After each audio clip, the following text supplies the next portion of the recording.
This is the Avenger. You who operate beyond the law, you who seek to wreck the peace of America, beware. I shall crush your power, destroy the vultures who prey upon the innocent and the unsuspecting. I am the Avenger.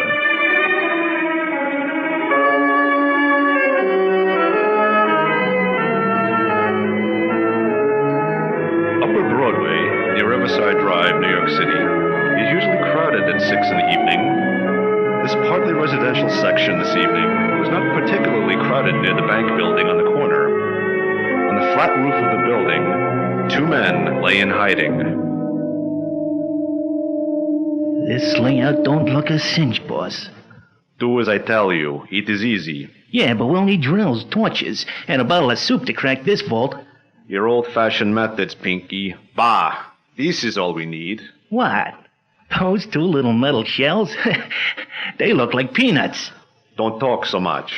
Leave the skylight. Good. Now get me that pole. Here. See? I tie these metal peanuts, you so call them, at the end of the stick and push it to the grating. So. They ain't gonna explode now, eh, boss? No, Pinky. See? The 2 shells are near the great vault door. This air pistol in my hand. It makes no sound. I put the barrel along the pole so I cannot miss the shells. And that's gonna blow in the vault door. Blow it into little pieces. By the time the police break down the front door, we will have what we want. So be ready.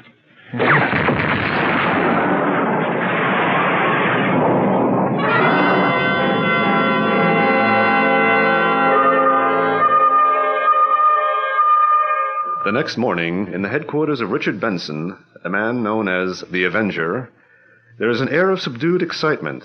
Benson, chief of the crime-fighting unit which he has called Justice Incorporated, is eagerly examining the morning paper, while 2 of his assistants, Smitty and Fergus McMurdy, are trying to locate by telephone Nellie Gray, the 4th member of the organization. Chief. Yes, Smitty. Just missed her, Chief. She left Dr. Barker's home 5 minutes ago. Then our hunch was right, Smitty. This newspaper story about the bank explosion has something to do with Nell's strange behavior. Certainly looks like it. Any word, Mac? No trace of Nellie after she left the bank, Chief. And she went to the bank right after she rushed out of the office this morning. You are sure she left no message for me, Smitty? Not a word. I was in the lab, and I was out here arranging those files. I heard a sound, turned, and there was Nellie beating it for the door. And before that, she'd been reading a newspaper. It's an interesting article. Vault door of the city bank blown off its hinges. Violent explosion, yet no trace of any known explosive. Bandit leaves jewels and securities untouched, evidently in a hurry. The only thing missing was the safety deposit box of Dr. Mortimer Barker. And Dr. Barker was one of the men Nellie's father took with him on his expedition to Mexico. That's right. She's been looking for Dr. Barker all these months. And if the bank explosion hadn't disclosed that he had a safety deposit box, Nellie would still have been searching for Dr. Barker. Yeah, the man's hiding from something. Unlisted telephone number, which we would never have found out if the police hadn't helped us. Here's the file dealing with Professor Gray's expedition. It shows that Barker was not the only one Nellie was trying to find. There was a young student who went along, Alec Knight. And he too disappeared after Professor Gray was killed. The only man whom Nellie could keep in touch with was Olin Chandler, civil engineer and 4th member of the party. Did you phone Chandler, Chief? Yes. They told me he was flying in from Pittsburgh this morning. He may have heard of the explosion, too. Well, maybe we're worrying too much. Perhaps we are.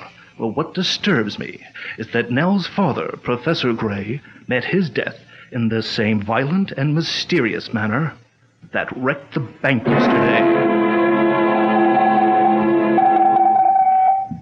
There's Nellie now, Chief. It's her signal.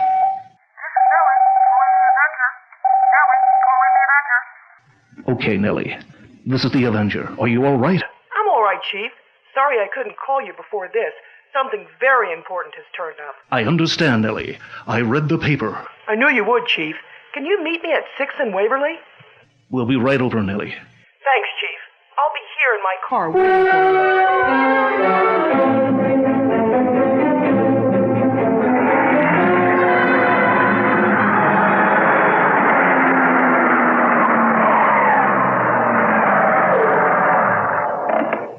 There's Nellie, Chief. She's seen us. We'll wait here, Smitty. And if I'm not mistaken, Chief, there's someone else who's keeping tabs on Nellie. Yes. Don't turn, Smitty. But there are two of them watching her. The second man is in the drugstore to the right of us. Just wave to Nellie as if you suspect nothing. Okay, Chief. Oh, hello, Nellie. Hello, Smitty. Oh, Chief, I'm so glad you could come.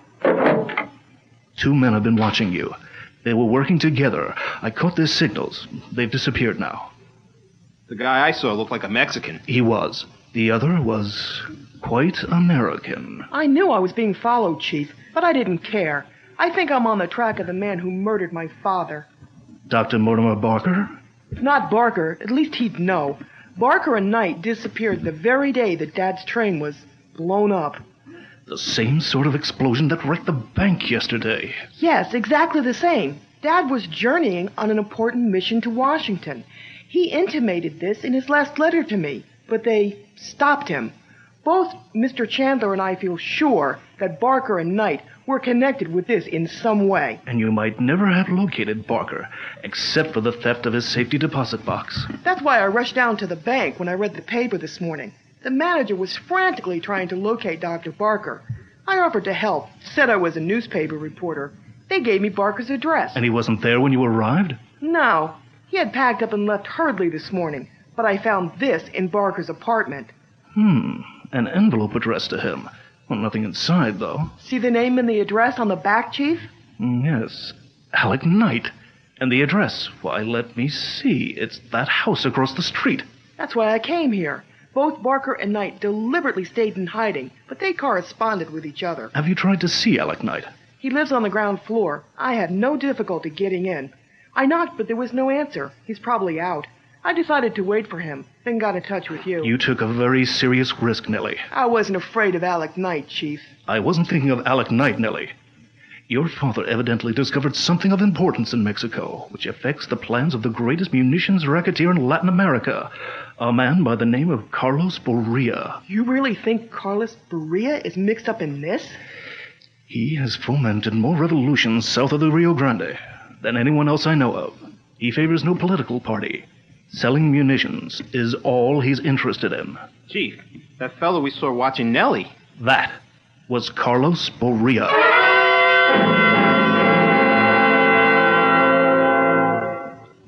We'll wait here a few minutes more, then get in. It's likely that Alec Knight may have followed in Barker's footsteps. There's some secret the four members of your father's expedition shared, isn't there, Nellie? Yes, there must be. This letter he wrote you. I'm trying to read between the lines. He goes to Mexico in the interests of archaeology to try and solve the riddle of the Mayans and how and where they disappeared when the Spaniards invaded Yucatan. And he returns and rushes to Washington. Which is what I don't understand. What he discovered had nothing to do with science. It was something of political importance. Chief, what about those clay bricks Dad refers to? The secret is there, Nellie. Your father bought 5 of them from Mexico. On each brick was an inscription in the picture writing of the Mayans. Each brick in itself has no meaning. When put together, they have. But, Chief, why did Nell's dad keep 2 of the bricks himself and give 1 each to Chandler, Barker, and Knight? As proof of his good faith, so that all 4 could share the credit. And, Nellie, your father's clay bricks were stolen when he was killed. Yes, and Dad must have suspected foul play. He enclosed a copy of the inscriptions. I have it at the office. And Dr. Barker's safety deposit box was stolen yesterday, so the murderer has 3 of them now. At least 3. All right, Nellie. We're going in to examine Knight's apartment. You stay here, Smitty, and watch the street door. Contact us if you see anyone coming, particularly anyone who would answer Knight's description. I don't know of any lock this device won't open. That does it. Just look at the state of this room, Chief. Curiously enough, I'm not surprised. Let's look at the bedroom. Whoever searched this apartment certainly made a thorough job of it. He certainly did. Oh! It's Alec Knight, dead! Shot through the heart. He put up a terrific struggle. This place is a shambles. Poor fellow, and I had been suspecting him. The murderer was after the clay brick. He certainly made every effort to find it. The pillows and the mattress have been ripped to pieces. Barker has done this. Whoever it was, I suspect from the condition of these rooms that his search was unsuccessful. Here. What's this? Something in there, Chief? There's a paper hidden here in the cuff of his trousers. Hardly the place the murderer would look for a clay brick. Yes. Those designs look like Mayan picture writing. Maybe it's a copy of the inscriptions on a brick Dad gave him. No, it isn't, Nellie. Alec Knight left this message in case something happened to him. It's a cryptic message that everyone couldn't read. Those designs give a clue, then, to where he kept the clay brick? I'm sure of it. The first design is the Mayan symbol of death. The second stands for running water. The third represents stones or bricks. Death, running water, brick. How does this sound? In the event of my death, near running water, you will find the brick. Running water? What could that mean? The kitchen sink, the shower, the washstand. Here, let's rip up the linoleum under the sink. This looks like a loose floorboard, Chief. Under here, I'm sure, Nellie. There it is, Chief. The clay brick Dad gave to Alec Knight.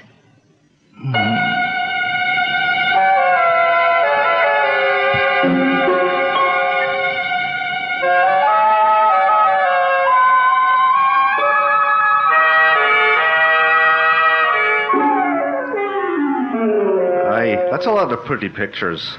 Yes.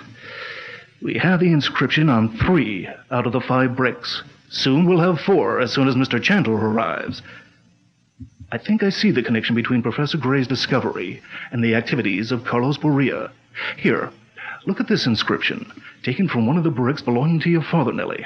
What does the inscription mean? It symbolizes the ocean, or the sea. For many years, explorers have believed that the Mayans fooled their Spanish conquerors by escaping to the sea. Yeah, but how did they get to the sea, Chief? Look at this inscription. The one on the back of the... it's here on the brick which Alec Knight had. To me, the most important link in the chain. That design in Mayan picture writing means the rock which stands like a man. Somewhere near that rock is the entrance to a subterranean passage opening into the sea. I see what you're driving at, Chief. Carlos Borea is interested in an underground passage from the sea into the interior of Mexico. So that he can smuggle in his arms and ammunition. Of course. All along the Bay of Campeche are little inlets. Boats sitting there under cover of night can unload their cargo of munitions. The exit from the passage is in the heart of the Yucatan jungle, in the vicinity of the rock which stands like a man. That must be Olin Chandler. I'll let him in, Chief. Oh, come in, Mr. Chandler. It's so nice to see you. Thanks, Nellie. It's nice to see you, too. This is Mr. Chandler. Mr. Benson, Smitty, Mac. Hey, hello there. Hello. I hope you don't consider this an imposition on your time, Mr. Chandler. Not at all, Mr. Benson. When Nellie phoned me and I told her I was only too happy to come. Things have certainly taken a serious turn. Very serious. Professor Gray was murdered.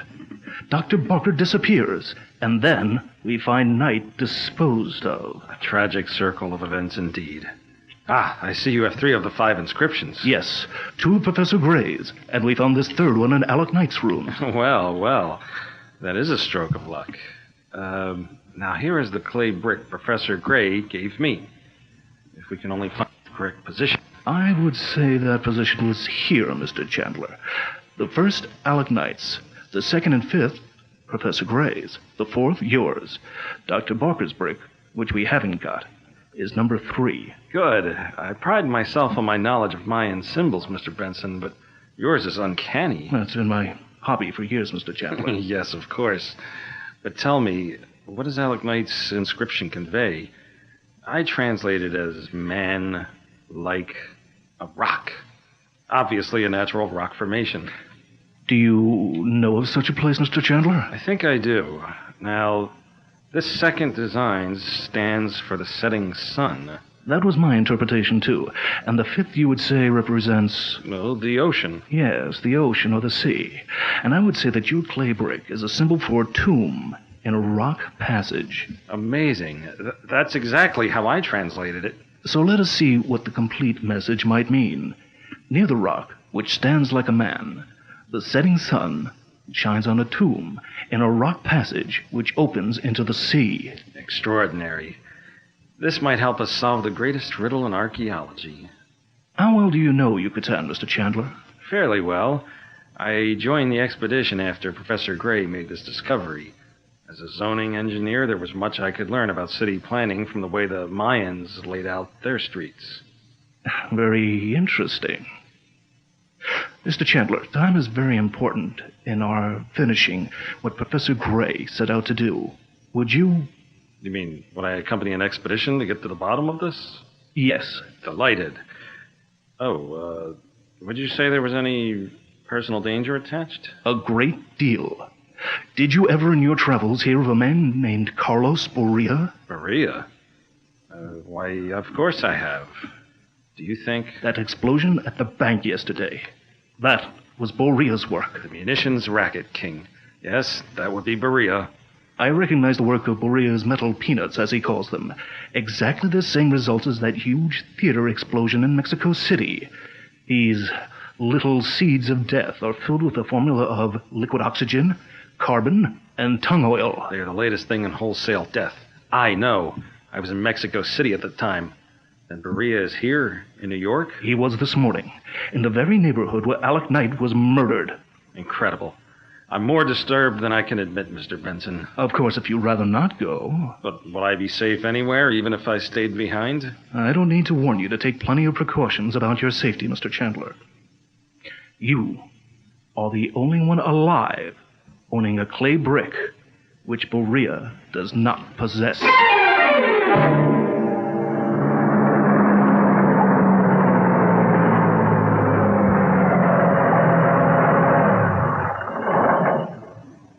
I think I had better get out first, Mr. Chandler. The chief's instructions, you know. It was certainly kind of Mr. Benson to have me protected in this way.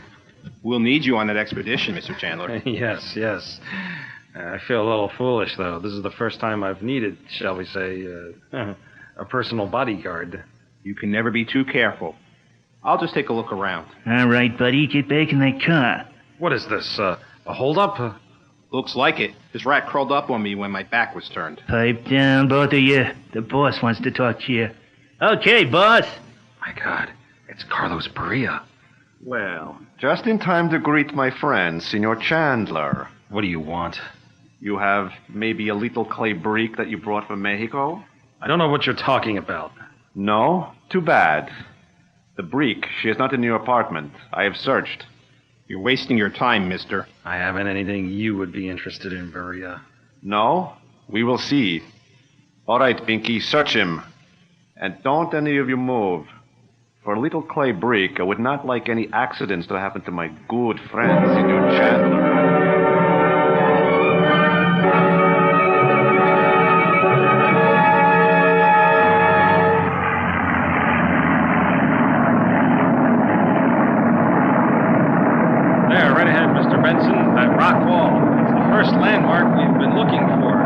Yes, it's a strange freak of nature. But it's the rock that stands like a man, all right. Here's what we'll do. When we land, we'll separate. Smitty will guard the plane. Mac, Nellie, and I will take one side of the rock. Mr. Chandler will take the other side. We'll, keep in touch with one another by radio. Examine every mound that might indicate a tomb. Don't take any chances. We are operating against Borea, and human life means nothing to him.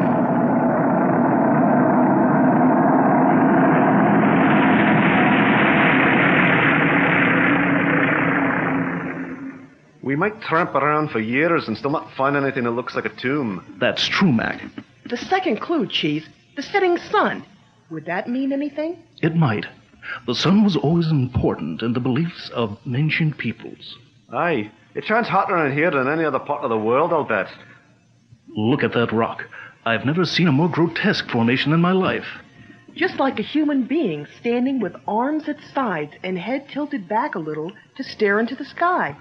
It's a wonder he hasn't burned to a crisp, with the sun blistering his body every day. Nellie, Mac, look at the shadow made by the right hand of the rock figure. Aye, I see what you're driving at, Chief. Yes, I remember my father telling me something about secret hiding places falling into patterns. That's what I was thinking of, Nellie. About half the time, according to the Mayans, a central object is used for the starting point of measurements, one way or the other. The other half, the shadow cast by the conspicuous object, points to the secret hiding place. We'll try that method now. I'm sure you're right, Chief. The spot we're looking for must be on the setting sun side, this side of the rock, at the statue's right hand, so to speak. Aye, that's very reasonable. Then maybe we had better pull Chandler away from a wild goose chase. Yes. I was going to contact him anyhow. I hope that atmospheric conditions won't interfere with our radio transmission. This is Richard Benson, calling Olin Chandler. Richard Benson, calling Chandler. Benson, calling Chandler. Hello, Senor Benson. Greetings. Did you hear that, Chief? Yes, that was the voice of Carlos Berea. I'll try Chandler again. This is Benson, calling Chandler. Chandler, come in, Chandler. I am sorry, Senor Benson. Senor Chandler cannot speak to you. He is what you call a little indisposed. What have you done with Chandler, Berea? I have done nothing yet, Senor Benson. It is for you to decide what I will do. I would like to talk to Senor Chandler. Yes. You do not believe me, maybe. All right, Senor Chandler. You will speak to your good friend, Senor Benson. Hello. Chandler? Hello. Hello, Benson. Berea got me. He must have known we were coming. Took me unawares. He's been waiting here for your radio message, knowing you'd contact me. What does he hope to get out of you? He's got some fantastic idea, Benson. For heaven's sake, listen to his proposition. All right. I'll talk to him. Senor Benson, I will give you 1 hour to take your plane and leave Mexico. If you do not, I shall be most unhappy to kill your friend, Senor Chandler. And if we do leave, what then? Then he shall not be harmed. All right. I have no other choice. I agree. There is one other thing, Senor Benson. You will not speak of these to anybody. If anyone interrupts my plan, it will be too bad for Senor Chandler. I understand. I have found the passage you were looking for, Senor Benson. And please remember, you will fly away in 1 hour. I shall know when you leave. Well, that's the end of the trail for us. Aye, what wouldn't I give for 5 minutes with Mr. Carlos Berea? Not Carlos Berea, Mac. He's only taking orders. The evil genius behind this whole scheme is Mr. Olin Chandler. Don't ask me for any explanations now. We'll get to the plane and take off. Okay, Chief. I'm still in a daze, though. Chandler at the head of all this. The double-crossing scurrilly. There's the plane, Chief, and here's Smitty racing towards us. Something must have happened. After all, Smitty heard my conversation with Berea. He must have tuned in when he heard my signals. Chief, don't believe that fellow Berea. It's a frame-up. Between him and Chandler. Yeah. How'd you know? How did you find out it was a frame-up, Smitty? I saw him through my field glasses. First, Chandler came out of the clump of bushes way off in that hill and started signaling. And then this guy Berea joined him. I recognized him at once. He was watching Nellie near Alec Knight's apartment that day.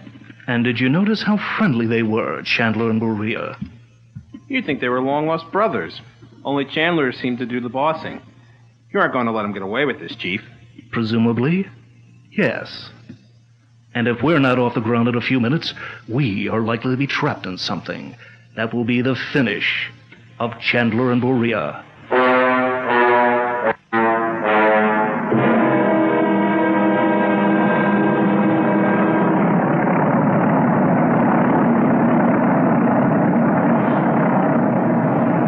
going to circle this area for a while, pretending to gain altitude. Aren't you going to tell us how you knew Chandler was behind all this? Many things indicated his guilt. I thought I recognized him as the second man in the drugstore watching Alec Knight's apartment. I might have been mistaken, but not when he told me he was in Mexico to learn city planning from the Mayan system. The Mayan cities, with no traffic of any kind, were not laid out. Buildings were put up haphazard. There was no lesson to be learned there by a modern engineer. And did you notice what he wore in his watch chain? I certainly did. A model of a field gun. Aye, a perfect miniature. Yes. Those expensive little samples are given out as souvenirs by big munitions companies to just two types of people. Those who buy large quantities of arms, and those who sell them. And Chandler was a munitions salesman? Yes, and Borilla was his Mexican representative. Only a munitions man could have access to those metal peanuts which Borilla used on Chandler's orders. The murderers. And Chandler fell into the last trap I set for him. If he had been so afraid of Borilla, he would not have consented so readily to go out as a one-man searching party. This provided the excuse for him to join Borilla without arousing suspicion. And that was how Berea found out about the rock that stood like a man. The clue was on Alec Knight's clay brick. Which was the final proof I needed that only Chandler could have told Berea where to find us. Look at those glasses, Smitty. Keep them directed on the big mound about a mile to the right of the big rock. Okay, Chief. I see it. On the reverse of Alec Knight's clay brick was a warning, which I did not show Chandler. The Mayans left clever and deadly traps. In case the Spaniards pursued them? Yes, and in the rock passage with the tomb where Chandler and Berea are now, there is the most ingenious trap of all. They might be looking for it, Chief. I doubt it. There are two doors leading to the passage, one small and narrow, the other high and wide. They will naturally take the wider door. And what's the trap? By a system of weights and counterweights, hundreds of thousands of tons of stone come crashing down on them. There it is. The whole side of the hill is caved in.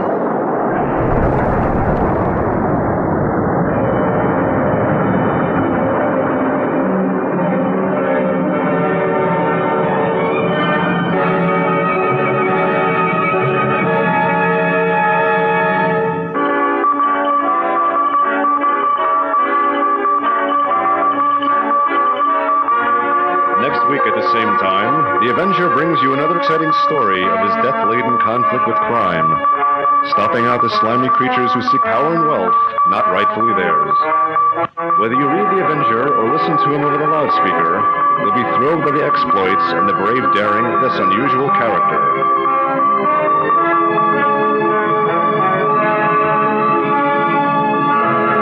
Enemies of justice, beware. This is The Avenger.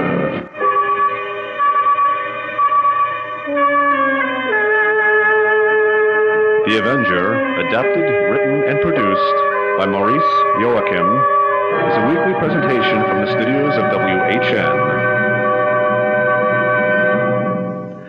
This performance was by the Radioactive Players, featuring Tom Powers, Carol Smith, Rich Harvey, Mark Yelverton, and yours truly, Rich McConville. Copyright 2001 by the Friends of Old Time Radio. Thank you.